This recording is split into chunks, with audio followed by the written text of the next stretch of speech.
A listener warning. Please be advised that this episode contains content that may be disturbing to some listeners, including descriptions of violence. Listener discretion is advised. Life upon the wicked stage ain't ever what a girl supposes. I'm Jen. I'm Ashley. And I'm Olivia. And we are, in fact, three different people. This podcast focuses on true crime under the spotlight of arts and entertainment. So grab your beverage of choice and settle in. Places, ladies. Here's our episode.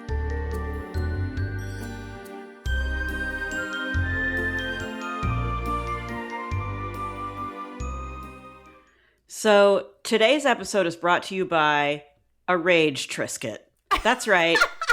The Triscuits you want to just crunch and demolish in your mouth to take out the rage of the world. Yep. Triscuits. Feeling frustrated? Have a Triscuit. Have a Triscuit. The crunch is so satisfying. It is. It really is. And it's like the salty, crunchy, like it does that. And it has the appearance of being like a wheat product. You're like, this is definitely healthy for sure. Yeah. Absolutely. I really want Triscuits now. Yeah, Ashley was like, hold on. Just a moment ago, I'll be right back. I have to go get a rage Triscuit. And I think that's our sponsor now. Yeah. Are we sponsored by Nabisco? Are they going to give us their corporate money? I hope so. I hope they give us their corporate money, but specifically for rage. For rage. Yeah. This rage segment is sponsored by Triscuits. Triscuits. It's not happy Triscuits, just rage. No, Rage rage Triscuit. Triscuits. Yeah. Well, so you're having a rage Triscuit. Jen's drinking out of her Resist Wonder Woman mug. Yep.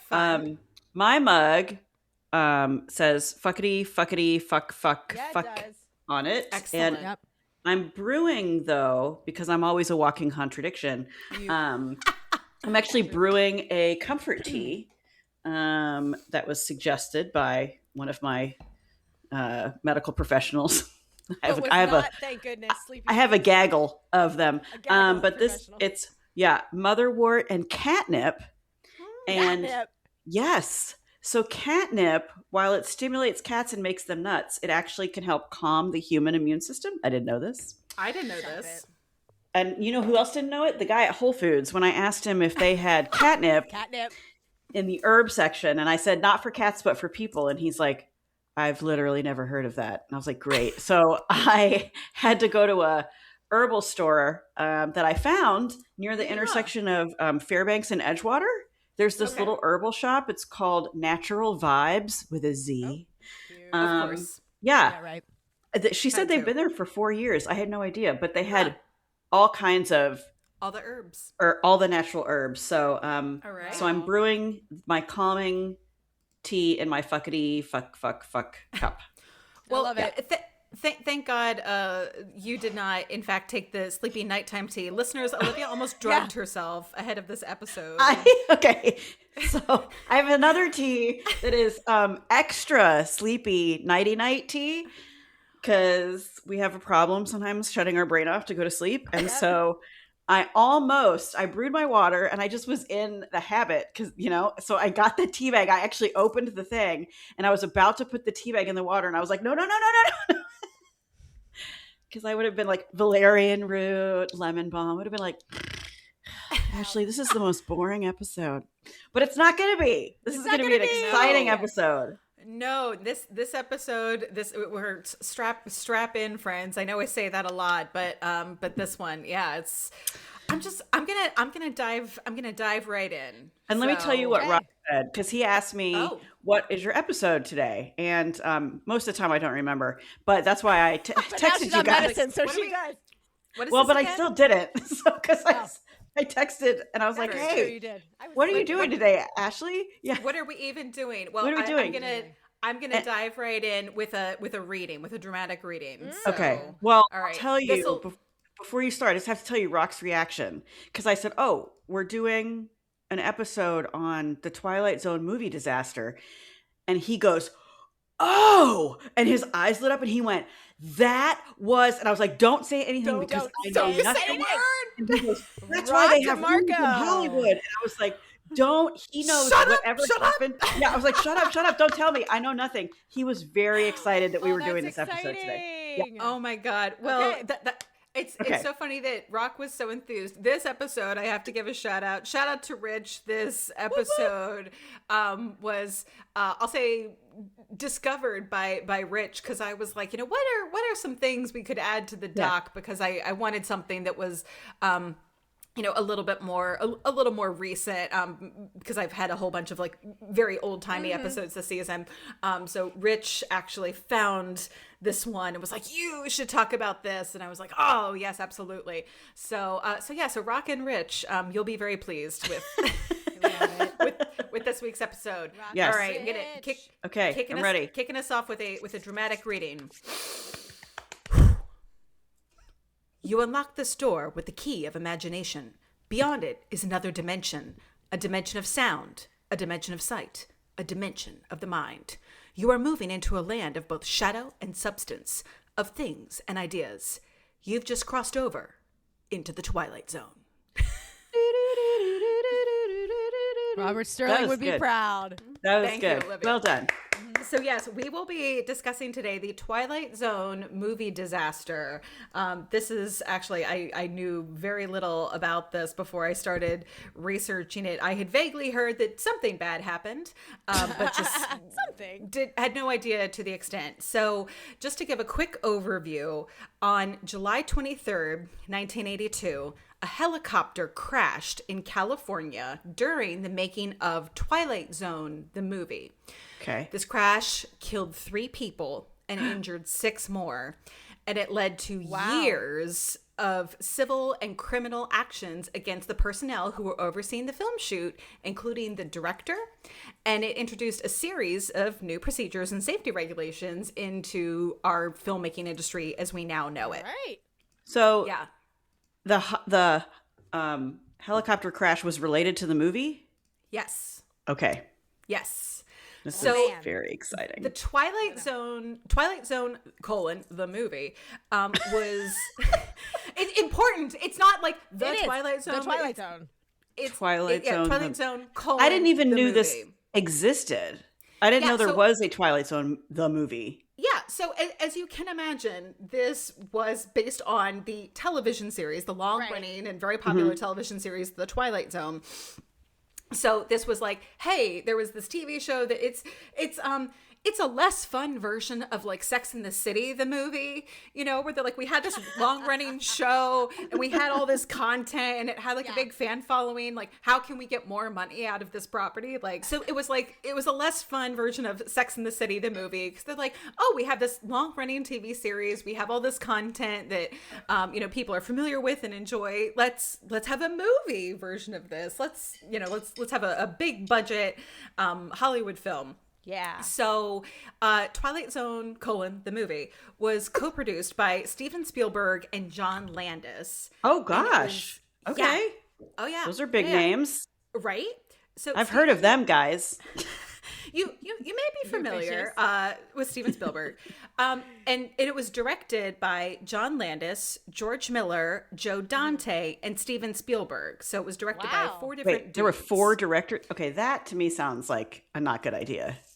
Well, there's a reason for this, which we're just about to get into. So, based on Rod Serling's 1959 to 1964 TV series of the same name, the film was comprised of 4 stories. So each one had a yes, that movie 4 Rooms. Do you guys remember that, or is that too old for you? I remember that. No, I remember that. 4 Rooms. I've not seen 4 Rooms. No, not it's familiar. 4 different stories. Madonna's in one of them, and there's one character that is throughout all 4. He shows up in all 4, but each room is its own collection of characters and its own story, and they're all directed by different people. Like Quentin Tarantino did one. That's all I remember. And then there was 3 others, and that was kind of interesting at the time. Yeah, so this is the same idea. So the film, it's like 4 short stories. The film is divided into 4 parts, and it wasn't like, non-linear storytelling. It was like truly one at a time. It was like a little chapter series. Right. So each director had their own segment. So John Landis's segment is an original story that they created for the film, like they wrote that one. But the segments that were done by Spielberg, Dante, and Miller are remakes or like inspired by episodes from the original Twilight Zone series. So those were more like, hey, this was like a really popular episode or a really popular topic. We're going to like redo that one or expand upon that one for the film. Okay. And then John Landis's was totally original. The cast included Dan Aykroyd, Albert Brooks, Scatman Crothers, John Lithgow, Vic Morrow, and Kathleen That's the one I remember. Quinlan. What? Yeah. Can you still watch? Is this available to watch, or is it too embroiled in No, scandal? no. Okay. Oh no, that you can see this movie, Olivia. Original series cast members: Burgess Meredith, Patricia Berry, Peter Baracco, Murray Matheson, Kevin McCarthy, Bill Mumney, and William Scallert, I think is how you say his name, also appear in the film. And Meredith assumed Rod Serling's role as the narrator. Burgess Meredith was the narrator. Okay. Yep. So despite the horrific accident and the resulting deaths, this movie was released by Warner Brothers on June 24th, 1983, and received mixed reviews. Which I was like, oh. But despite the controversy and the mixed critical reception, it was a commercial success, and it grossed $42 million on a $10 million budget. Okay. So, this movie came out, unlike some other movies that were embroiled in controversy or had something terrible happen. This movie did in fact come out, and they made money on it. And I think, I don't know if it's streaming anywhere, but you can still find this movie today. So I'm going to just go over the plot for the first segment, which is the one that was directed by John Landis, because this is the segment that we're actually going to be focused on for purposes of today's discussion. So I'm just going to read you, this is just taken from a plot summary, so I'm just going to read this verbatim, so bear with me here. The first segment, which was entitled Time Out, is a partial reworking, but not full remake of this episode that they had called Back There, involving a man who exits a club after a conversation about the feasibility of using time travel to change history, only to find that he has been transported to the past. So the premise of the story, though, so like this was sort of like the central theme, but the premise of the story was mashed up and with other just more original content or borrowing like little bits and pieces from different things. So this was an original writing. This wasn't a one-to-one remake of anything they'd done before. Okay. They used a couple like themes or ideas from another episode that was called The Quality of Mercy, in which an overly impetuous lieutenant finds himself having suddenly swapped places with the enemy, an experience which teaches him a lesson about empathy. Aww. So the protagonist of this segment, his name is Bill O'Connor, this character, is an outspoken bigot who is bitter after being passed over for a promotion at work in favor of his Jewish co-worker Goldman. He's drinking at a bar after work with his friends Larry and Ray, and Bill Connor utters some racist remarks, including slurs towards minority groups, blaming them for America's problems. So it was like, So this happened back in the 1982 as well. Okay, got it.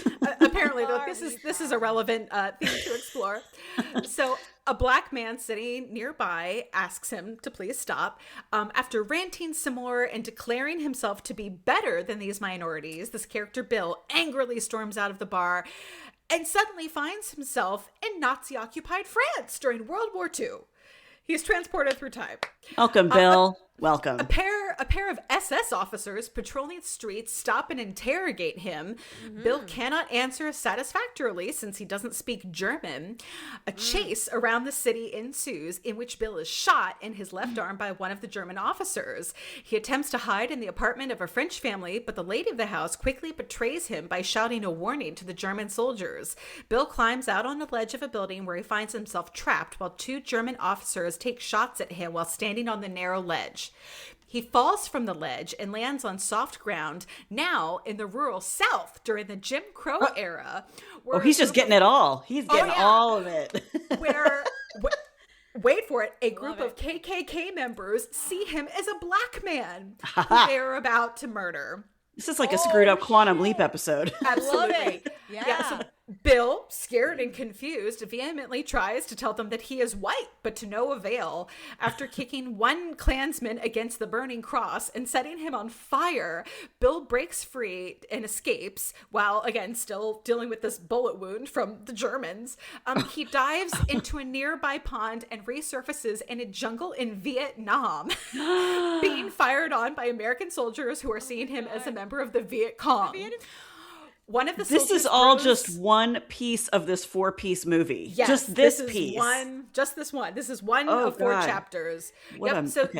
They throw a grenade at him. The Viet Cong throws a grenade at him, but instead of killing him, the grenade launches him into occupied Europe again. There he is captured by the SS officers and put into an enclosed railroad freight car along with prisoners bound for a concentration camp. No. Bill sees the bar with his friends standing outside looking for him. He screams for help, but they cannot hear him, and the train pulls away. You've been Christmas caroled, bitch. Very dark. Wow. Yeah. So so he doesn't it's not like he learns his lesson and comes back and makes up for it. He disappears into the ethers of time and goes and gets taken to Auschwitz or something. Well, Olivia, it's very interesting you say that, and just hang on to that remark because that is going to become important later. Oh, okay. So hang on to that. Hang on to that thought. Put a pin right there. We're gonna just take a quick. We need to talk about 2 people who are important to this story specifically. There's a lot of important people, but these 2 I wanted to give us a little bit of context and call them out by name. So John Landis, who is John Landis? John Landis is a producer, director, actor, mostly known for his work as a director and producer. Yeah. Didn't he direct the Blues Brothers? He did. Yes. Big Dan Aykroyd movie. Yeah. So he was born in 1950. He's still alive. He's 75 years old today. He is arguably not a household name, maybe in the way that Steven Spielberg is today. Right. But these 2 did get their start around the same time, and they were early collaborators. Some might say they were at one time like besties in the industry. But they're roughly the same age. They were getting like their start at the same time, as far as like the types of movies they were making. And they had, I think what people would also describe as like a friendly rivalry. Like at one point they were sort of like, again, friendly, but were rivaling to see who could get a movie made for a higher budget. Like, oh, I got this much for this movie. Well, my next movie, I got, this much budget. Like it was a whole... Yeah.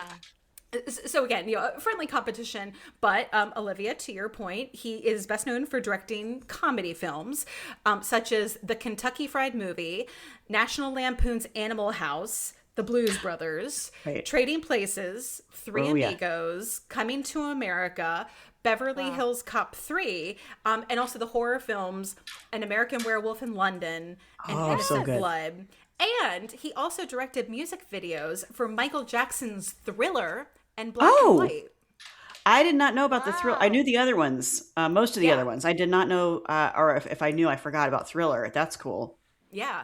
So Landis is he's married, has been married to one lady this whole time. Her name is Deborah Nadelman. Nadelman is how I'm going to say it. She's a costume designer. They have 2 children. And they live in Beverly Hills, California, in what used to be Rock Hudson's house. So they're like, hey, we bought this. I don't know if they bought it from him, but in what was at one time Rock Hudson's house, that's where they live. Something that I was like, but felt like maybe it should be mentioned because it was relatively recent.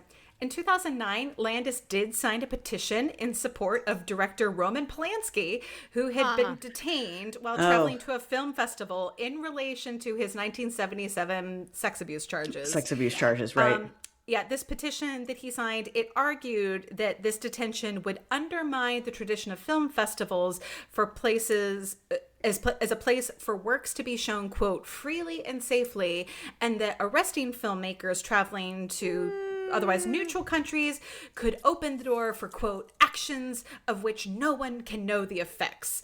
And I'm like, I don't feel like this makes it sound like he's being like unduly persecuted. Yeah. For like, I was like, no, you're being detained because you were a predator. So like, Right. if you're not a predator, you don't have to worry about being detained. Right. So. How about the freedom of women to exist without having to be scared of men? How about that? Yeah, like, well, it's not like, oh, you're being detained like because of your race or like, any like, protected class factor. It's like, no, you're detained because of criminal There's an charges. active like warrant out for your arrest. That's why. Yeah, a little bit. So just had to mention that John Landis in 2009 was like, Roman Polanski is being treated unfairly. And it's like, well, I don't know about that, my dude, but okay. Well, as we have said, even in our last episode, people are very complicated and there's many layers and you can, not everybody does what you want them to do all the time. No, and this, Olivia, is a perfect example of an episode where I think it is people contain multitudes, for sure. Multitudes. Yeah. They contain multitudes. So we also need to now talk about Vic Morrow, actor Vic Morrow. He was born in 1927, again, noted American actor. He first gained attention for the role of juvenile delinquent Artie West in his debut movie, The Blackboard Jungle from 1955. He later came to prominence as the leads of the ABC drama series Combat from 1962 to 1967, which earned him an Emmy nomination for outstanding performance by an actor in a series. He was active as a performer for over 3 decades in both film and television. His film roles, besides Blackboard Jungle, also included King Creole, God's Little Acre, Dirty Mary, Crazy Larry, The Bad News Bears. And again, many more. But he was married from 1957 to 1964 to actress and screenwriter Barbara Turner. Oh. They had 2 daughters, Carrie Ann Morrow and actress Jennifer Jason Leigh. Oh, wow. Okay. He is the father of Jennifer Jason Leigh. Yep. Great. He divorced Barbara and married Gail Lester in 1975, but they separated in 1982, the same year this movie was being made. So this brings us to the accident. So we're going to dive into the crux of what happened, because this is... there's a lot to this, but then there's also there's a lot of aftermath. So part of this discussion is going to be about like what actually happened, and then the aftermath of this case, and then finally the legacy of this film, because there's a lot. So during the filming of this first chapter segment in the Twilight Zone movie, this was being directed by John Landis. On July 23rd, 1982, at 2:20 a.m., actor Vic Morrow and 2 child actors named Micah Dinh, age 7, and Renee Shin-Yi Chen, age 6, died in an accident involving a Bell UH-1 helicopter that was being used on the set. The children were hired after Peter Y.T. Chen, Renee's uncle, he was approached by a colleague whose wife was a production secretary on the film. They were looking for children actors to be part of this Vietnam sequence. And Chen was like, hey, my brother's children, my brother's daughter, rather, is Taiwanese born. She might be great for this. And, they're connected to the industry somewhat. So the parents said, sure, we'll let her participate in this. Like, that sounds like a great opportunity. He then also contacted a Vietnamese colleague, Daniel Lee, who had a young son named Micah. And Micah was a super outgoing kid who loved, having his picture taken. It was very gregarious. So his parents also were like, yeah, this sounds like right up his alley, super fun. These children were not child actors per se. They had not done any other roles apart from this.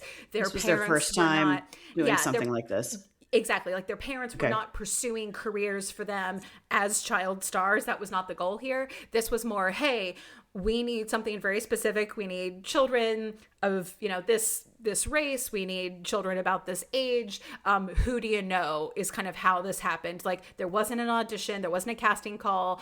And these were not child stars who were like, oh, we saw you in another movie or a TV commercial or anything else. These were just regular kids, basically. So the scenes involving the child actors were actually not in Landis's original draft for this segment. After Warner Brothers executives Lucy Fisher and Terry Seymour objected to the central character of this. They objected that the central character, Bill, remember, like Bill the Bigot, who we talked about in the synopsis. Billy Bigot instead of Billy Bigelow. Billy Bigot. Billy Bigot. Yeah. These Warner Brothers executives were like, hey, we've been reading the script and we're looking at, what you're working on. Bill seems really unsympathetic. Like, he kind of seems like an asshole. Is there anything we can do to, like, make the audience root for him? Because, like, yeah, he's being pursued, but also, like, he seems like kind of an awful person. So, like, is there anything we can do? Like, nobody was caring if he was tortured in all these time. Like, who cares if this guy gets shot? He sucks. Right. So they were like, we need to do something to make him more sympathetic. So John Landis came up with the idea that Vic Morrow's character, Bill, will redeem himself in that final sequence by rescuing 2 Vietnamese orphans. So when he's in the Vietnam section and he is being pursued and they think, he is Viet Cong, he'll see these 2 children who are also, being pursued, and he'll rescue the children. And then this will make the audience be like, oh, see, he is a good guy, like deep down, right. he has feelings. Mm-hmm. So in the scene that served as this revised ending, Bill, again, so he's traveling through time, he's in the Vietnamese village, he sees the children left behind, and then Vic Morrow, the actor, was to take both children, like one under each arm, like literally like football style, and was going to like run dramatically, like carrying them out of the village, and was to escape as this like American led helicopter was like destroying the village and like start bombing. Like there was gonna be, like, explosions because it was like the Americans are in pursuit in this helicopter chasing them, but they're gonna escape. This helicopter was piloted by an actual Vietnam War veteran named Dorsey Wingo. So during the filming, Wingo, the helicopter was stationed only 25 feet from the ground. Okay. Well, wait, this is also 2 a.m?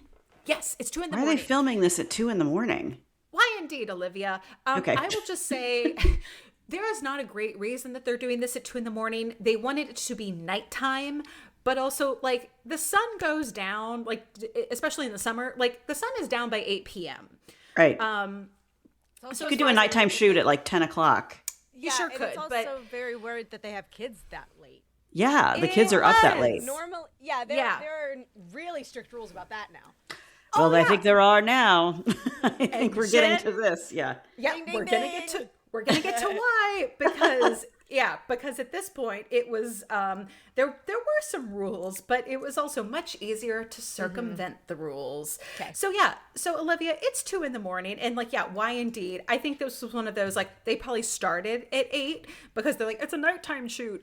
But also, stuff takes a long time, and we're going to have a rehearsal, and we're going to have a setup, and we're going to go again. Hurry up and wait. So I think for purposes, like, this was effectively an overnight shoot. So they're like, we're going to shoot as long as it's dark kind of thing.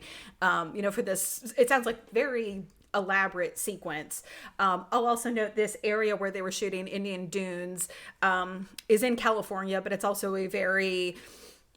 it sounds like a utilitarian location that often stood in for like other parts of the world where it's like, oh, this can look like jungle over here, but then we can sort of make it look like Afghanistan or the Middle East in this part that's like really sandy. Right. So it was like it was used for a lot of movies and other productions. It wasn't like just a one-time thing. So this was an area, I'm not sure if it was owned by a studio or the studio, but it was used for other stuff along these lines. So it was like, oh yeah, we're going to run up to Indian Dunes. It's not that far from Hollywood, from like LA proper. It's just sort of like a little bit north.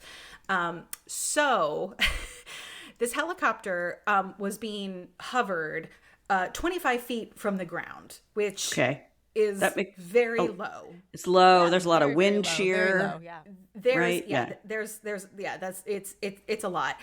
It was to hover near a large mortar effect, which is an explosion. The helicopter was then supposed to turn 180 degrees to the left for the next camera shot. And unfortunately, the mortar effect, this explosion, was detonated before the helicopter rotated, and the tail rotor was still above the explosion. So there is still some, I'll say, speculation about precisely what happened, but one account says the metal lid on top of the mortar struck the tail rotor, causing the rotor to detach from the tail. So the rotor is the part that controls how you point the helicopter. Like this part you need to steer the helicopter. Right. Like this is a critical component. Other accounts say the heat of the explosion, because it's like fire, it's like a fireball in the air, delaminated, meaning like melted partially part of the rotor, which caused the rotor to fail. No matter how you slice it, in this explosion, whether it was one or the other or a combination of both, the rotor was damaged and failed immediately. So this caused this low-flying helicopter that is already only 25 feet in the air to start to spin wildly out of control and come down to the ground, because there's no way of steering this helicopter anymore. So the pilot, they've lost control of the helicopter. At the same time, Morrow, I think maybe sensing some sort of he dropped one of the children, Chen, into the water because they're like running through like a creek bed. He was trying to reach out and grab her when the helicopter fell on top of him and the two children. It's a trigger warning. Morrow and Lee were decapitated by the helicopter's blade. My God. And Chen was crushed to death by the left landing skid. So they were killed almost instantly. I hope it was instant. I hope it was so fast they didn't know what was happening. It sounds like, based on what the pilot said and some of his testimony during the trial, it sounds like they didn't see it coming, which is fortunate because they were running from it and it was behind them, so they didn't. The pilot lived? Oh, yeah. The pilot. Whoa. Wow. Everyone in the helicopter surprisingly lived, but they were injured. Yeah. 6 people, because there were camera crews in the helicopter besides the pilot. So there were 6 people in the helicopter who were injured, but they all survived. Wow. Oh my God. I'm just thinking, like, you're just in front of someone running lines, like rehearsing a scene. Seconds later, they have been decapitated. I just can't imagine. Here's how dark this is, Olivia. As Vic Morrow was standing by to film this scene, he allegedly said to a production assistant moments before, "I must be out of my mind to do this. I probably should have asked for a stunt double, but what can they do? Kill me, right?" That's the last thing he said. I must be out of my mind. What are they going to do? Kill me? And then this happened. Oh, and then they did. Like, so Well, it's dark. so hard because you go on set or to a theater. I mean, we were talking about like theater accidents last night. We were sharing stories of times we've been injured on stage. But like you're in that situation and I always talked about it when I was a teacher. I talk about it all the time. As an actor, you truly have to trust everybody that you're with. You don't have to like them, but you have to trust them. Wow. And they're going to do their job and they're looking out. Correct. And everyone is on the same page. Right. So you totally put your trust. So he's right. Like, what are they going to do? Kill me? Like, I trust them. Yeah. Oh. Yeah. And this wasn't like a janky little production. Like, this is a major Hollywood movie. This is Steven Spielberg is on this movie. They had a $10 Are you pouring yourself budget. more wine, Jen? Is that what you're doing right now? Yeah, but like, they had a $10 million budget. This wasn't like, baby's first movie and you have a bunch of amateurs just like, fooling around. Mm-hmm. Like this, in theory, this should have been, quote, safe. Right. Yeah. Right. Yeah. So, yeah. Morrow also worked on another movie prior in 1974 called Dirty Mary, Crazy Larry. And at the time of that film, he actually insisted on having a $1 million life insurance policy before he would shoot any scenes involving a helicopter in which he was supposed to ride. And he was like really insistent about this. And people like, why are you being so difficult about this like helicopter? Like, you're just riding in a helicopter. And Morrow allegedly replied, I've just always had this premonition I was going to die in a helicopter crash. Oh my God. Yes. Yes. Less than 10 years before. And so, did like, he? Wow. Yeah. So it was like between these two things, I was like, you can't make this up. But like, no. He had this premonition, and then immediately before, he's like, maybe I should have a stunt double. But hey, what are they gonna do? Kill me? And remember your premonition, Vic? Yes. Wow. Yes. Yes. Oh. So as Jen just flagged, the two child actors were hired in violation of California law, which prohibits children from working at night or in proximity to explosions. And this also, their presence on set, it required the presence of like a teacher or like a social worker. Like there were all these things that they were supposed to have children on the set at all, but there were certain things where it was like, you already were not allowed to be doing half the stuff you were doing. Like, it sounds like some of these things shouldn't have needed rules to not have happened. Right. And it was stuff where it was like, I think it was more about like California law, but it was less about like the industry regulation. But these two kids, Micah and Renee, they were being paid under the table to circumvent this. So there was no paper trail. And that there were like, kids. Right. And so John Landis could have gotten a waiver to like have them work at night or like for certain things like there were ways to do it. Right. And also to keep them safe, because it's like, okay, you have a waiver, but then you have to have all these other things in place. And Landis was like, he circumvented the waiver and was just like, I'm going to give like your parents like literally just like an envelope of cash. And Landis opted not to seek the waiver, either because he thought he wouldn't get permission to have them there overnight, or because he knew, arguably, again, he denies this, but he might have suspected that he would not get the waiver because of having such young children in a scene with the explosives. It's like, use a stunt person, use a dummy. Like, you could just be running with a doll. Right. It doesn't Carrying have dummies. To be, Yeah, like, absolutely. the child, like, you don't have to run with a 6-year-old. Like, there's a lot of ways around that. Or, like, do it in post, like, you know, have them run and shoot the helicopter separate. Like, you don't have to do this, but this is when people sometimes their artistic vision is blinding them to anything else. And it pisses me off because there's so many things you have to be aware of. And it's like, no, you can't do that. It's dangerous. Like, you stop it. You're putting someone's life at risk. And people do it all the time. People do it in theater. People do it. They do it all the time. What about the parents? Were the parents there? They should have been. But so maybe not if they were being paid under the table. I think the short answer is unfortunately yes. I Oh, don't know. God. I don't know that they had a direct line of sight into exactly what happened, but they knew immediately that something horrific had happened. So the casting agents, again, this was a major Hollywood movie, like a lot of people involved, but the casting agents were unaware that children were being involved in the scene. They were like, we didn't even know these kids were in the movie. And associate producer George Folsey Jr. told the children's parents not to tell any of the firefighters on set that the children were even part of the scene, and hid them from the fire safety officer, who was also working as like a welfare officer, like safety welfare, like on the set. Safety, Yeah. So and then they knew that they were up to some shit that they shouldn't have been up to because they were going out of their they were way. hiding. They were hiding. Yeah. Oh, yeah. It's like, oh, if anyone asks you why you're here, like, don't say you're in the movie, or like, oh, like, see, like, stay out of sight of like the fire safety officer. I was like, wow, dude. God. Yeah, so it's like, this wasn't totally unforeseen. Like, you knew there was some level of danger here because you went to great lengths to conceal it.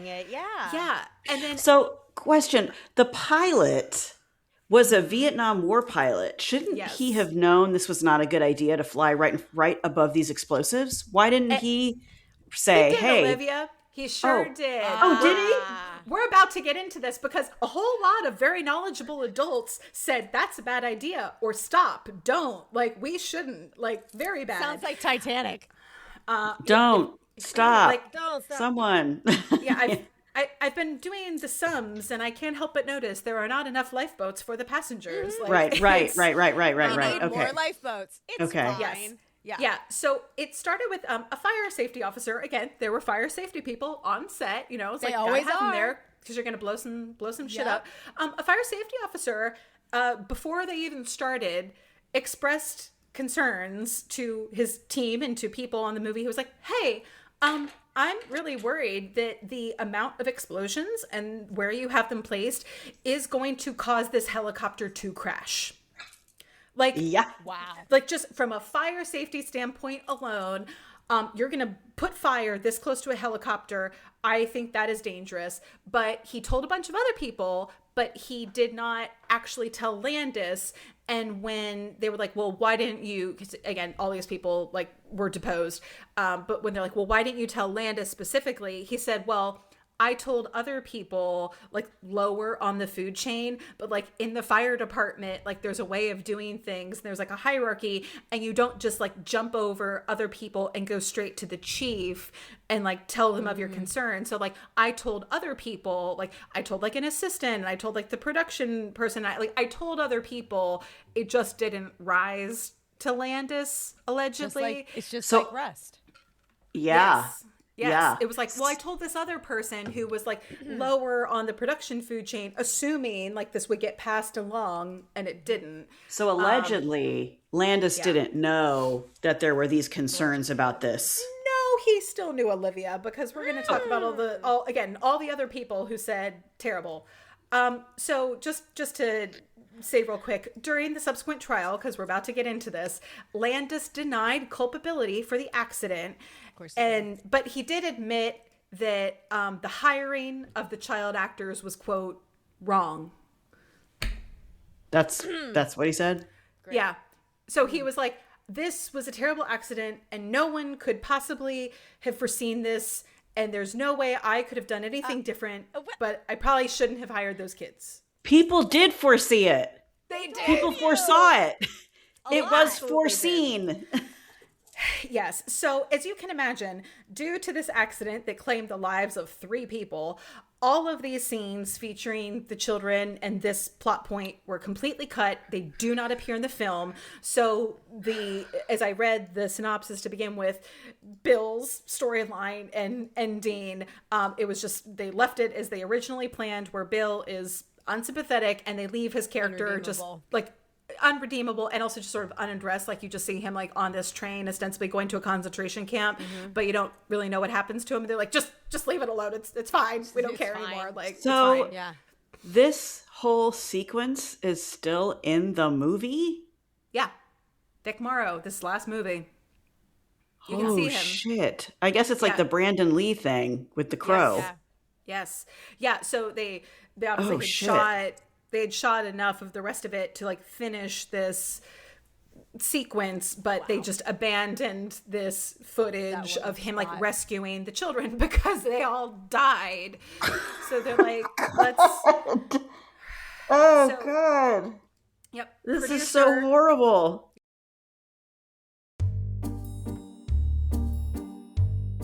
Hey friends, Jen here, and we hope you're enjoying this episode of Life Upon the Wicked Stage.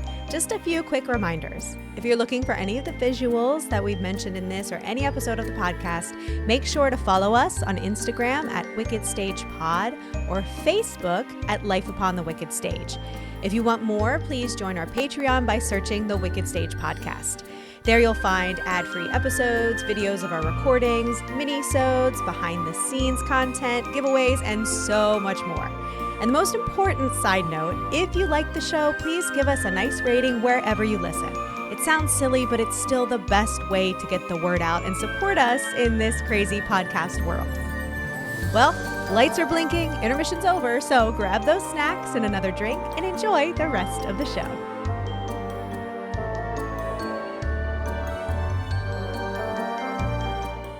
producer and co-director, Steven Spielberg, remember him? Yeah. That guy? He was on set when this happened, and he had, he doesn't call it this, but I would almost say like, almost like an emotional, like a blackout. And he dissociated and like got in his car and like left set. He was so like traumatized. Like he left the set. He later stated that he was disgusted by Landis's handling of the situation, and he ended their friendship and even publicly called for the end of, quote, the new Hollywood era, which was at this time directors had almost complete control over the film. Again, to, you know, what we've sort of been saying, where it was like, well, what about safety? Like, what about this? Like, what about that? Like, what about anyone else saying, hey, maybe you shouldn't do that? Like, directors at this time really had carte blanche. Like, it was like whatever the director says goes, and no one can override the director. When Spielberg was approached by the press about the accident, he stated, no movie is worth dying for. I think people are standing up much more now than ever before to producers and directors who are asking too much. If something isn't safe, it is the right and responsibility of every actor or crew member to yell cut. Okay. So he spoke up. He did the right thing. But again, he and John Landis had been friends. Like, they had been close, and like they were collaborating even like on this movie. And he publicly ended their friendship and distanced himself from Landis and was like, wow, you're not someone I want to be associated with. Yeah. Co-director. You know, go ahead, Jen. You have, because directors and producers sometimes too, I mean, people, they're usually of the male persuasion, not always, but often. A lot. Yeah, there's a lot of them. And the egos, like, to get to that point, we've all dealt with egos. Sure, creative ego, yeah. And so, to have complete and utter artistic control over something and not listen, that's terrifying. Yeah, where it's like, for some people. And no one can push back, and there's no consequences for you to ignore, again, like advice or safety or any of these things. Like, there was no, it was like, well, they're the director, so buck stops with them. But then this is also a case of like, the buck stopped with you, so you're going to be held responsible. Need to be held accountable. Yeah, exactly. Yeah. If you're in total control, then this is your doing. Co-director George Miller, again, he was on one of the other segments. He was so repulsed by the entire scenario that he abandoned post-production of his own segment without announcement and left Joe Dante, the fourth director, to supervise the editing and completion of it. He was like, I'm done. I don't want anything more with this. I'm out. Like, I don't even want to be associated with this. Interestingly, this was like a weird sidebar. Landis also fell out with actor and collaborator Eddie Murphy, who features in this. Yes. Wait, Eddie Murphy's in this movie? No, but he's in this like story. He's in Beverly Hills Cop 3. Yes. Well, what is Eddie Murphy doing here? So Eddie Murphy had just. What is Eddie Murphy doing here? They just collaborated on Trading Places, like right. Oh, right. Of course. That's Dan Aykroyd and Eddie Murphy. And yeah. So he is like fast friends with Eddie Murphy. And so they're like, oh yeah, this is gonna be great. We should do another one of these. So Eddie Murphy had asked him to direct Coming to America after their success with Trading Places. But then the aftermath of this crash, it heightened all these tensions around Landis, and Murphy, like Spielberg and some others, kind of seemed to pull back and want to distance himself from John Landis. Yeah, sure. So John Landis then turned on him and started saying that he was difficult and had an inflated ego, and he just like wasn't grateful for his friends. Oh, and he did? Do you think he was? Yeah, because are you ready for this? You're not ready for this. Like, Jen, you're gonna Jen, put your mug down. Put your mug down. I'm gonna flip the table. I'm ready. Landis had asked Eddie Murphy to be a character witness for him at the resulting trial, and Murphy had refused. Good for you, Eddie Murphy. Wow. Oh my God, what a jerk. I know. So it's like, and Eddie Murphy was like, why are you bringing me into this? Why? Like, I don't go here. I don't even go here. Some comedy in my leather pantsuit. Like, yeah, and Eddie Murphy, leave me alone. He did say, I read something where he was like later, like, I felt like I declined, and I was keeping it professional, and like I thought we were okay, but apparently like John Landis took this really personally, and he didn't realize until later that John Landis was like shit talking him all over town behind his back and was like, "Oh, Eddie Murphy, like who does he think he is or whatever?" And he's like, "So I wouldn't testify for you and say you're a good guy." Like to like defend you for something you absolutely did wrong. Like I didn't want to be involved, and now you're holding it against me. Like what the hell? Whose name do we know? Eddie Murphy's. That's all. Well, John Landis too, though. I mean, he's pretty. Yeah, but big deal. He is. His career did not end because of this. No, it didn't. No, it didn't. It didn't end I his was career. just saying more as like a household name. People know Eddie Murphy. Well, yes. Right. So again, as this went to trial, John Landis insisted that the deaths of Morrow, Lee, and Chen were the result of an accident. However, camera operators who were filming the scene testified that Landis was a, quote, imperious director and was a yeller and a screamer on the set. No. So during a take 3 hours before the accident, so the same night, Wingo, who again is the pilot, the Vietnam War veteran helicopter pilot, he told John Landis, so the pilot, now we've had the fire safety guy, and now the pilot is saying, the fireballs are too close to the helicopter. Like, I was literally in a war zone. Oh. I have flown a helicopter in a war zone. Yeah. You can't have a fireball, through real an explosion this close to this helicopter. You're going to crash the helicopter. Like, don't do this. To the experts. Jesus Christ. Wingo tells Landis this, and Landis responded, quote, "You ain't seen nothing yet." What? What is that? Is that like a weird threat? I don't know. What is that? It was basically, I think it was like bravado. Hey, this is dangerous. You ain't seen nothing yet. Right. It's like, listen to the Vietnam veteran. Sense. Like, listen to the Vietnam veteran who is telling you, like, sir, like, you're going to crash this fucking helicopter. Who has overcome his PTSD to come and be on your set. Right? Fly a fucking helicopter. Oh my God. Can you just imagine the guilt that pilot? Oh, I can't even imagine. And like, and seeing this, like you saw this, like it's he happening. saw, He's in the cockpit. He has no way to control it, and he can't sees stop it. And he sees it happening. Stop it. And then he lives. Yeah. The guilt and the survivor's guilt. Absolutely, Jen. Witnesses on the ground testified that Landis was still shouting, again, after everyone has said, like, hey, it's too low, it's too close to the explosions. He was continuing to shout for the helicopter to fly lower, moments before it crashed. Oh my God. I can't believe he still has a career after this. Right? I can't believe it. And I bet you that pilot was not listening. Do you know what I mean? I feel like he was not listening as much as possible. As much as possible. Sure. Yeah. He was like, I don't know. I'm not going to go lower. Yeah. I'm not going to go. No, you definitely get the sense that he was like, hey, this isn't safe, but we'll get into some of why did John Landis have a career after this? Yeah. So at the trial, the defense, John Landis's defense, claimed that the explosions were detonated at the wrong time. Of course. Meaning it's the pyrotechnics. Pyro guys. If we had done it at the right time, it would have been safe. So bullshit. It's not pyrotechnics. They have to go through so much more training than a director ever does. To be to be like licensed and all of that. Like Yeah.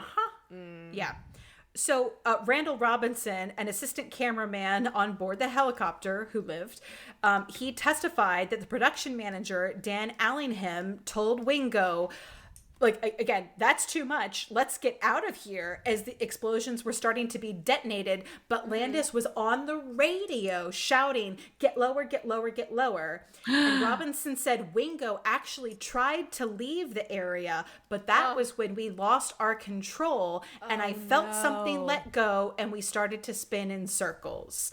He was trying to get out So of there. at that point, it was like he wasn't even actually descending lower. and the pyro went off. Like, so he was just like, I think he was like hovering. He wasn't even descending. He was just hovering. Yeah. And he's like, go low, go low. And he was like, I think I'm not going to do that. And then the pyro went off, and then they lost control. So he probably, I mean, almost muscle memory. Like, he probably just immediately went back into, I got to keep these people safe. And that's the only reason those people in that helicopter lived, is because he had some sort of, he was a military trained helicopter pilot. You know? Absolutely. Yeah, it could have gone. It could have gone. Everybody could have died. Yeah, right. Exactly. Another cameraman, Stephen Lydecker, who was also on board, testified that Landis had earlier shrugged off warnings about this stunt with the comment, "Well, we may lose the helicopter."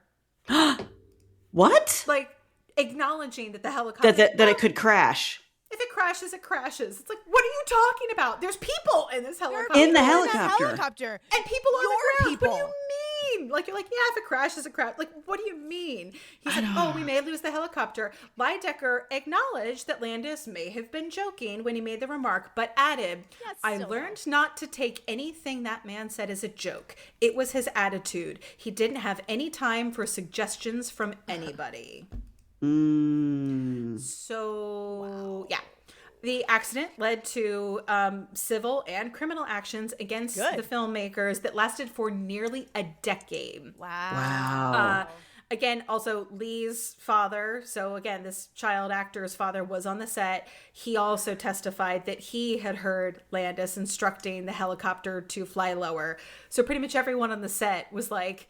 No, he called for this. Like, the director... Yeah, the director and the director alone did this. Yeah. All four parents testified that they were never told there would be a helicopter or explosives on the set, and they had been reassured that the children would be in no danger. There would only be noise. Are you ready for the worst part of this? Oh my It gets worse? What? Yeah. Daniel Lee, the father, had survived the Vietnam War and emigrated to the United States with his wife. And on set, he was horrified when the explosions began because it brought back memories of the Vietnam War. And then his child died. Oh my God. Can you imagine? Like, no. Just no, and I'm just... That's unimaginable. It's absolutely unimaginable. You think your kid's going to be in a movie and there's going to be some noise and we're going to come to the set. And it's like, well, it's at night. Well, don't tell anyone, it's at night, we're up late. And then all of a sudden a literal war zone erupts and you just think they're going to come and just, I don't know what they thought they were going to do, but it's like, wait, what do you mean? What do you mean this is happening? Like, it's like, it's an ambush. Mm-hmm. Wow. Those parents, like, legally, they have to be on set. So at least they did that, I guess. But, I guess the bare minimum. Yeah. But they probably they weren't on set. Because you can't be in the shot. So they're nearby. They're watching it. Like they're probably watching it on a monitor, and they can't do anything. And they must have seen the helicopter go careening into everybody. They probably saw it all in it wasn't HD then, but yeah, they saw it all on film. I bet. Yeah. Yep. So in 1984, the National Transportation Safety Board issued a report on the accident. The probable cause was the detonation of debris-laden high-temperature special effects explosions too close to a low-flying helicopter, leading to foreign object damage of the rotor blade and delamination due to heat near the other rotor blade, the separation of the helicopter's tail rotor assembly, and the uncontrolled descent of the helicopter. So they were like, this was a catastrophic level of damage to this helicopter because of the explosion. This was not operator error. Like, this had nothing, the pilot did nothing wrong. This helicopter was damaged to the point that it crashed. The proximity of the helicopter to the special effects explosions was due to the failure to establish direct communications and coordination between Wingo, who was flying the helicopter, and Landis, who was in charge of the filming operation and cueing those explosives. So they were like, you're screaming to literally fly into the fire, and the operator has no idea that you're gonna detonate an explosive. Like, he didn't know you were gonna do that. Like, why would you do that? This is one of those things, like, Ashley, I learned this at your Christmas party because I didn't know this. During the filming of Die Hard. Die Hard, yeah. When Alan Rickman is lots of explosions. When Alan Rickman is like thrown from the building, they said they were going to let go on 3, and they let go on 2. So his reaction is like very, very real. Fear in his eyes. First of all, yeah. Alan Rickman could have given you real fear. Second of all, don't do that to your fucking actors. So it's one of those things. Like, I'm like, did Landis, was he like not telling people, like he wasn't communicating with Wingo Maybe. because he wanted to get, it's going to be so much more authentic this way. Bull fucking shit. Safety is first. Maybe. Oh, it makes me mad. No, let but us it do was our job. We know what we're doing. Alan Rickman I mean, what was still had fear in his eyes. And like, was he going for some Oscar award winning epic like shot? Like, what is this? I have no idea. The prosecutor called the testimony quite amazing because he was just like, and he said, there's no other word. And he said there's nothing the people on the ground could have done to escape. Right. He said, but they're blaming the parents, they're blaming fire safety, they're blaming everyone. No. And he said they blamed Vic Morrow because they said he should have looked up and gotten out of the way. From a crashing helicopter. Yeah. While carrying 2 children? Yeah, they tried to say he should have gotten out of the way. They're like, there is a helicopter literally crashing on you. Like, where were you going to go? You're in water. Like, what are you going to do? Like, no. But he said they're blaming even a dead man. It's absolutely incredible. So, unsurprisingly, Morrow's family settled within the year.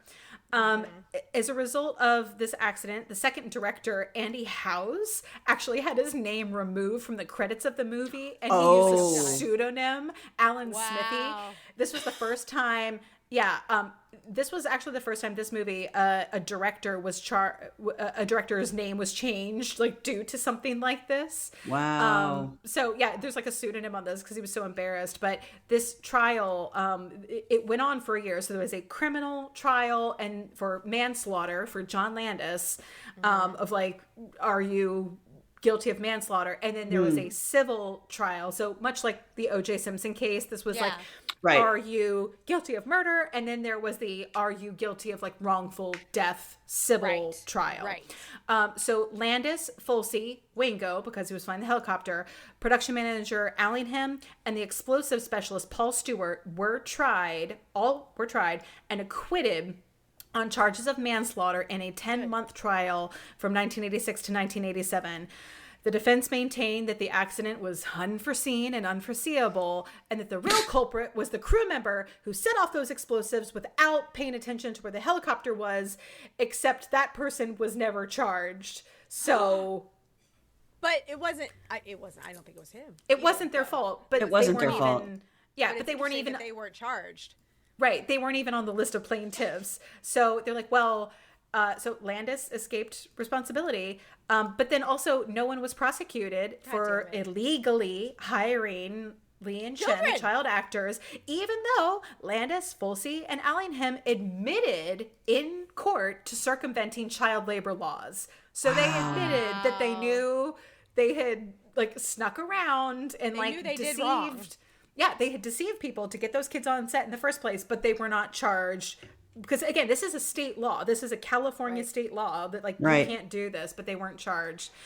Morrow's daughters, again, they sued and settled quickly for negligence and wrongful death, and they were each awarded an out-of-court settlement of $850,000 by Warner Brothers.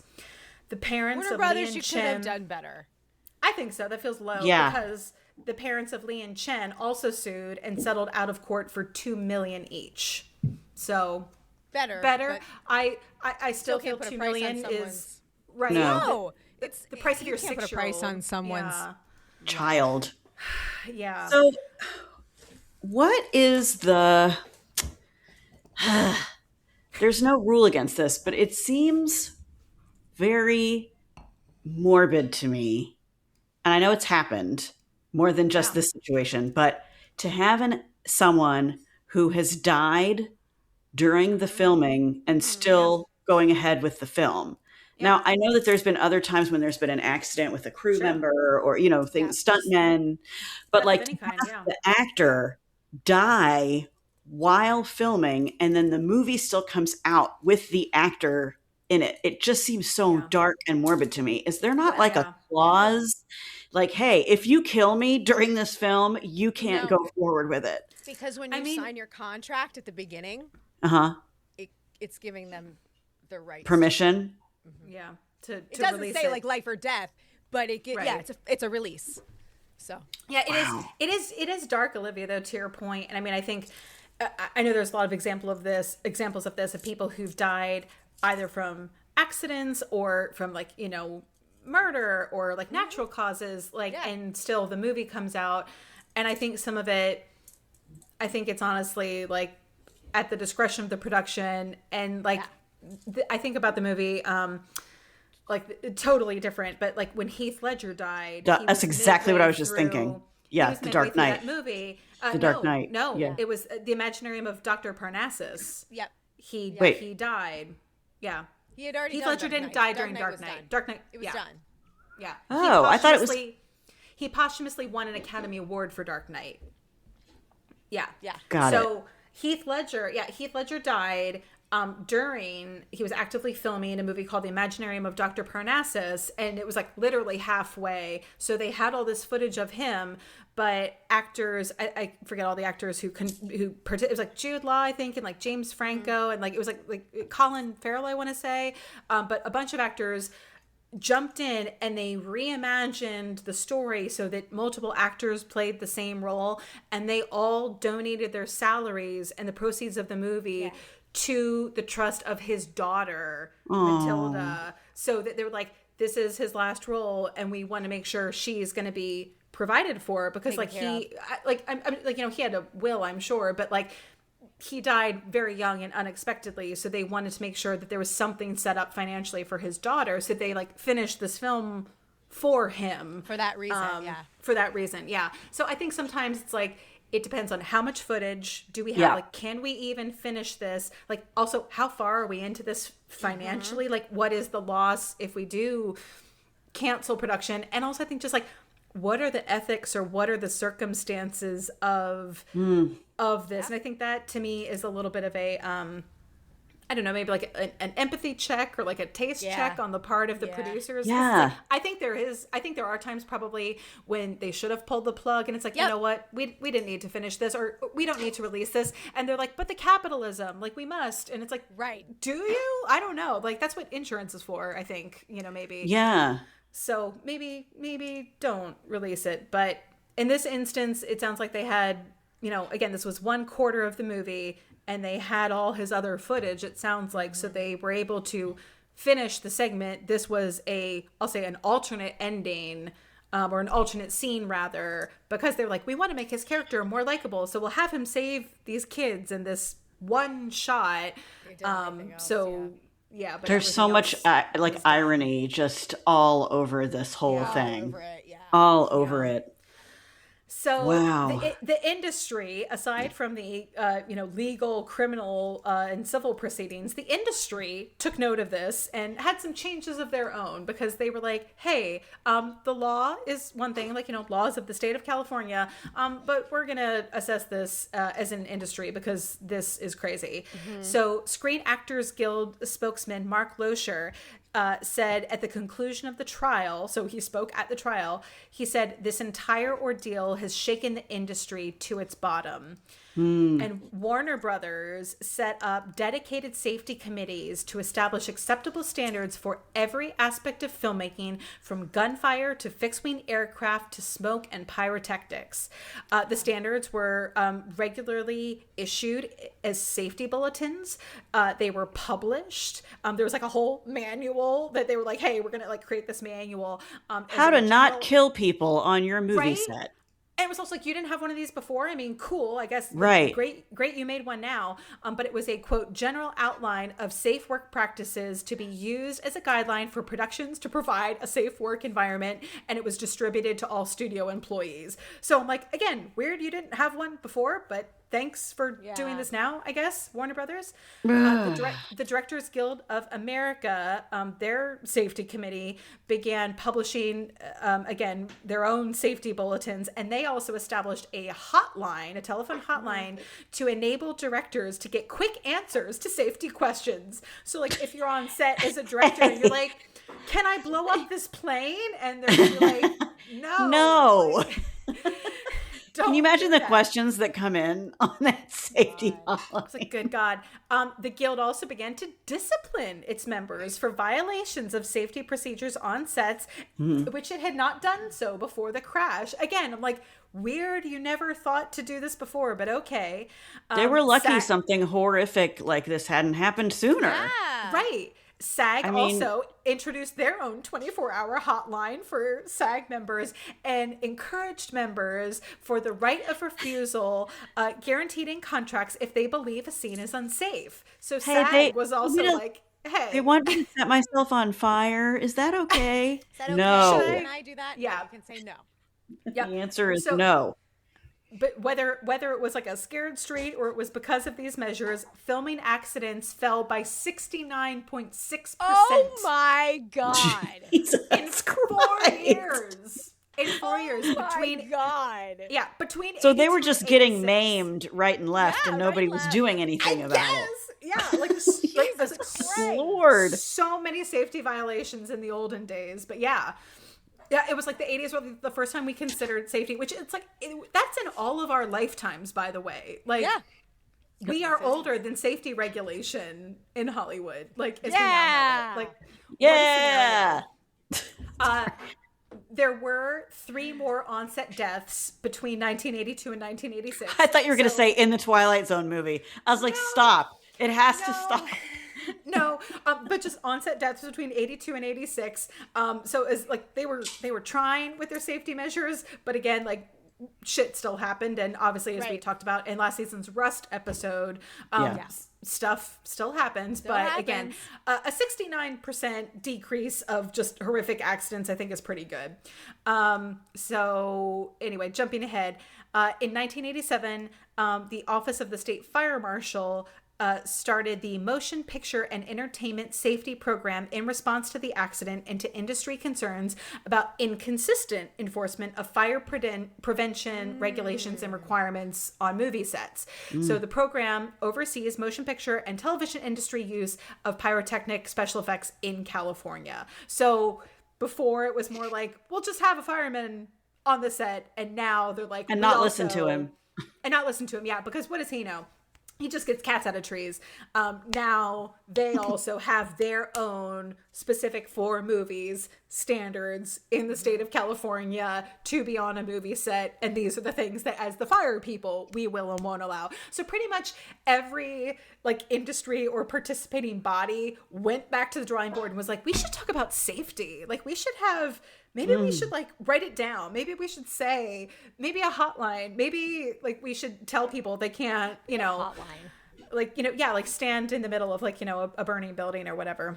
Oh my God. So in closing, we're going to close it out here with just a few more details just about our participants. And you might be about to talk about this, but how did John Landis and Eddie Murphy patch things up enough for him to direct Coming to America? Oh, they didn't. It was contentious throughout. And it was okay. It wasn't. He probably contracted, so they couldn't do anything about it. Yeah, so it was just really tense on set, and it was just kind of a tit for tat. But yeah, so they made that movie, but then I think there was like some subsequent movie in like the early 90s that Eddie Murphy had initially wanted Landis to do, and based on how contentious it was for Coming to America, he was like, you know what, never mind. I think I'm good. Yeah, I'm good, man. Yeah. Thanks.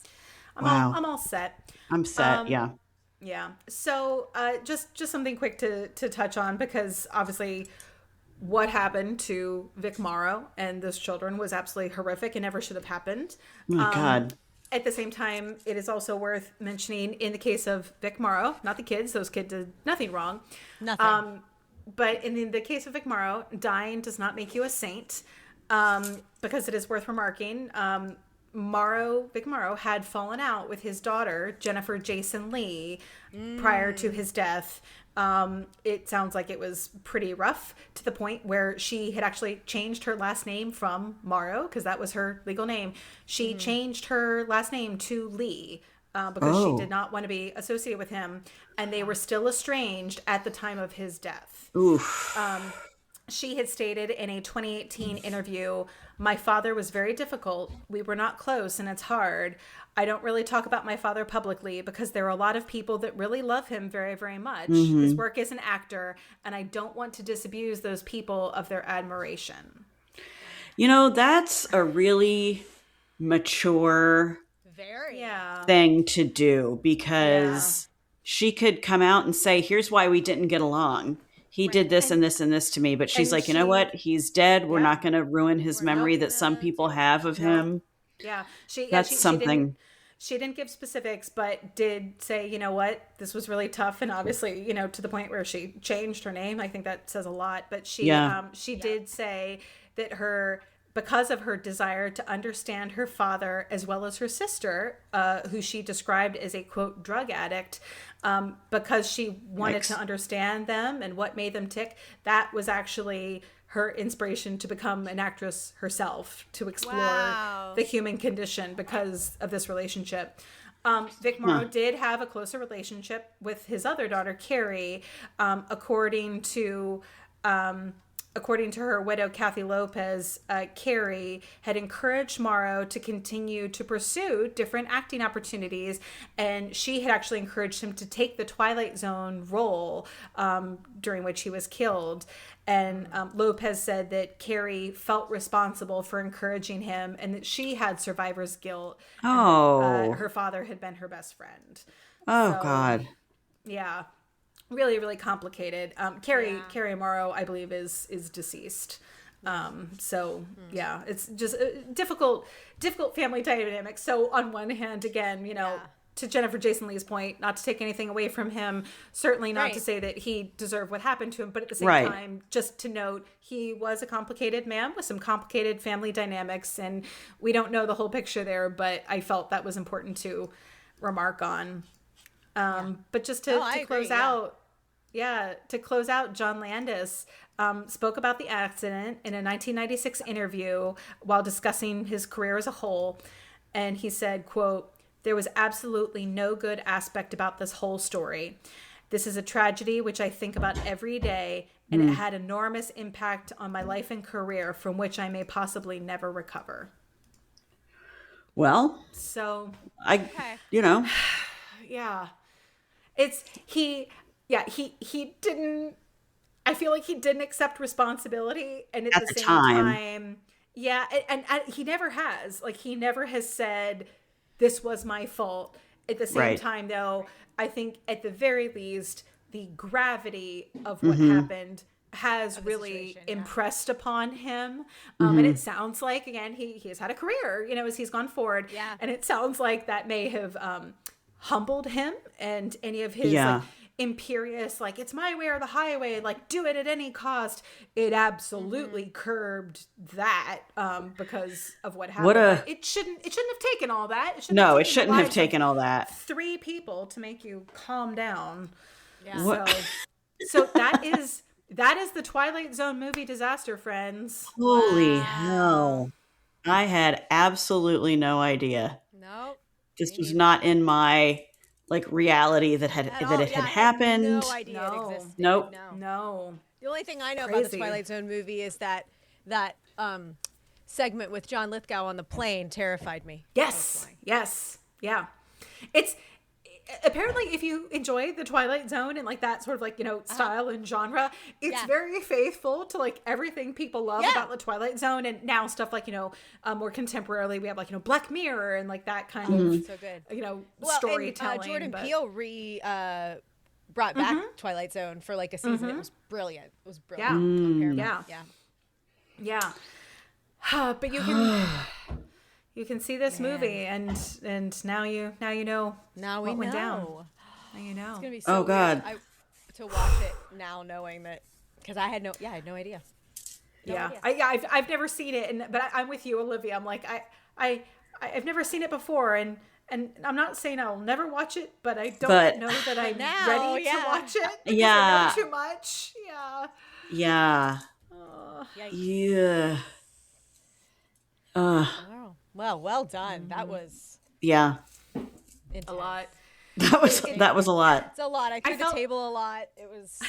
I felt like you felt, Jen, doing the rest episode where there was so much like predictable, like it could have been stopped, right? It could have been stopped. So many points, so many moments, and so many people being like, "Hey, don't do that," or like, "Hey," people doing their job correctly, saying, right, "Hey, don't." But all it took was like one faulty moment, and then it was like, and again, so preventable.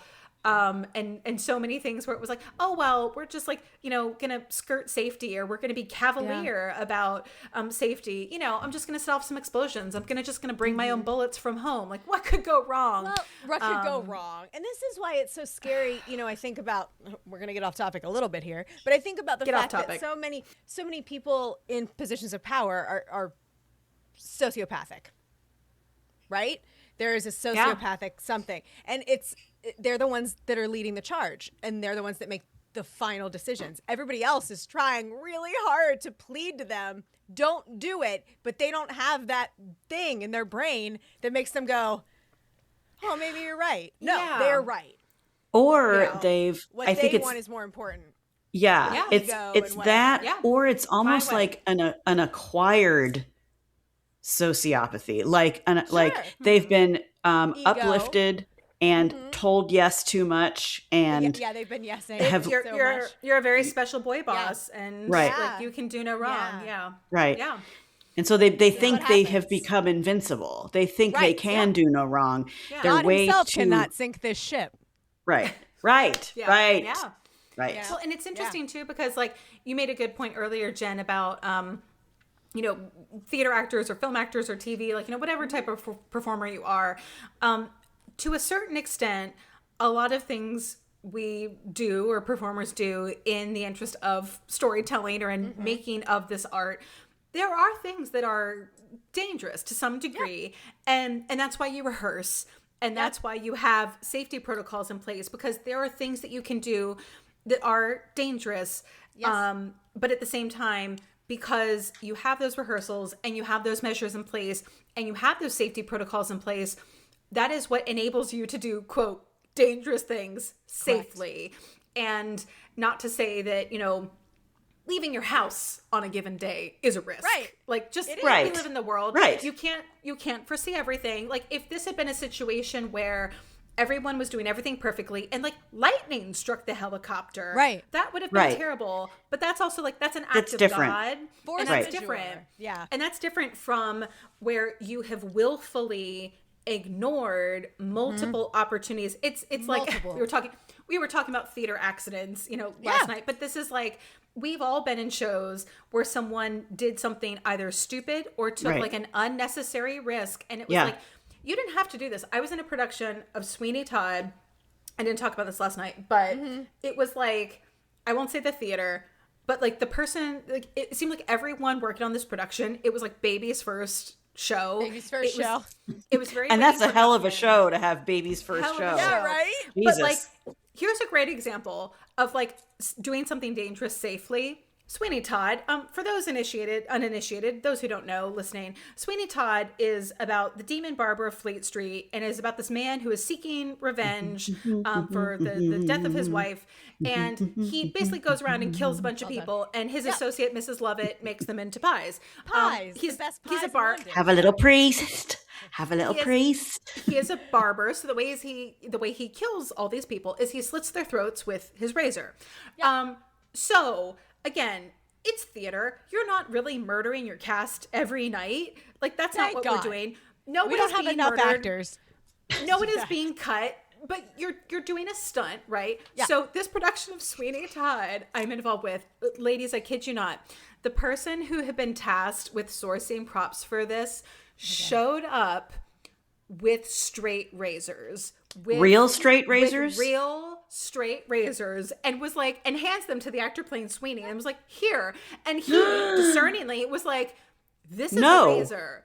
Yeah. And she's like, how about no? and this poor woman, it was like her first day on earth. She's just like, well, yeah. And then he's like, I'm not using this. Like, I don't even want I can't put this up to someone's neck. And she's like, well, just hold it at a distance. He's like, I don't want to be on stage with it at all. Good and for then that she's actor. Like, well, and she's like, well, I could like put some tape over the edge, I guess. And he's like, no, this is a weapon. I'm not taking this on stage. And it was this whole rigmarole. And she was all like, she's like, well, my feelings are hurt. And he's like, I don't care. Like, and then she's like, it was this whole thing. And so eventually someone involved, it was probably the director, but someone involved who actually knew something about anything was like, no, that's insane. Of course you can't take straight razors on stage and be hold them to them people's around neck. These are my friends. Yeah, no, terrible idea. So they made a prop where it was a piece of foam, spray painted silver, and at a distance from the audience. Like, it looked great, but he could put it to people's necks because it was foam and no one would be injured. So even if someone got like a coughing fit while he was holding a knife to their neck, they'll be okay. Yeah, so that is, I think, a great example of like, theater magic, and like, you rehearse and you do it and you stage it and you practice and you do it safely, but also you do things to ensure that you're not setting yourself up for unnecessary risk or disaster. And like, that's just an example of someone being like, oh, well, I think it should be this, or I want to be that. And it's like, let's have some critical thinking and just thank God you're Sweeney Todd. I have learned to stand up for myself in situations like that, because there have been, I've been in situations with, there's like a knife fight. Somebody brought in like with the razor, an actual knife, and we're like, no, what? No. That's not what you do there. And then when I did extremities, the hammer that I had, that I was beating the fireplace with, was not dulled in any way on the back, because the back can hurt. Yeah, I have a big old scar from the claw. Because it cut me, because they didn't dull it. You just, there are things that you just have to. Yep. Yeah. And that's why we I have. didn't know enough then to say something, but. Yeah, that's why we have unions. Correct. That is that's why we have unions in this industry. Yeah. Actors unions, stagehands unions. Yep. Yeah. And even with that, especially I think a lot of our listeners are certainly people who are, lay people or just, more community theater actors, but you may not have a union, but at the same time, like, you see something, you say something. Yeah. And if you don't feel safe, it's truly, okay. I mean, we all make fun of, we've all seen the meme where it's like the actor where it's like, I need to rehearse, like, stepping over this bench, and I don't know if I feel safe to like step over this bench. It's like, oh my God, okay, like, you're being crazy, like, calm down, like, you're stepping over a bench, it's 12 inches, like, it's fine. But there is a lot of gray space between things like, a very simple, like, oh, I'm gonna step down from this step and please spike the set so that one of us don't break your feet, break a hip. Yeah, please. And just, I don't think, as much as maybe, other people may huff and puff about safety. At the end of the day, it's your body and it's your life. Yes, and it's your life. Yeah. I have never been sorry or regretted speaking up about safety, even in situations where I was labeled as difficult. Or bitchy or whatever. Screw it was. You, I'll be difficult. Yeah. As a woman, I was like, that is fine. I am happy to, in one case, I did walk away from a situation where I was like, this is unsafe and you are asking me to risk bodily harm. Yep. And I have asked repeatedly for some very basic safety precautions, and you are not willing to do anything, literally, to keep me or other cast members safe. So I'm gonna have to step out. Like, I'm sorry, I have to walk away from this project.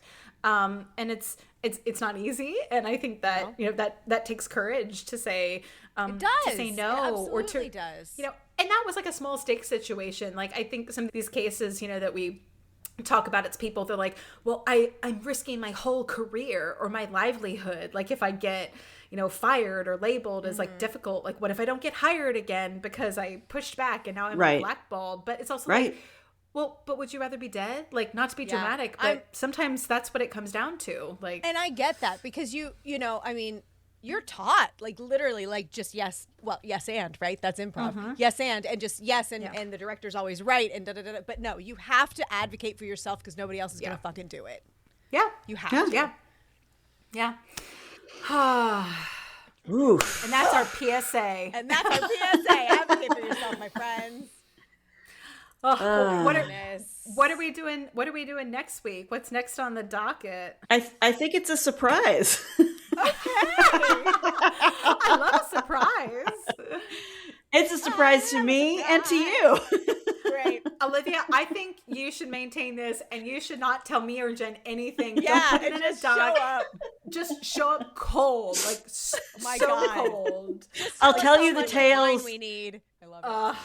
All right. Okay. Till Yay. next time, Well, ladies. have fun watching. Okay. Perfect. All right. Love you guys. Bye. And scene. Thanks for listening to this week's episode of the Wicked Stage Pod.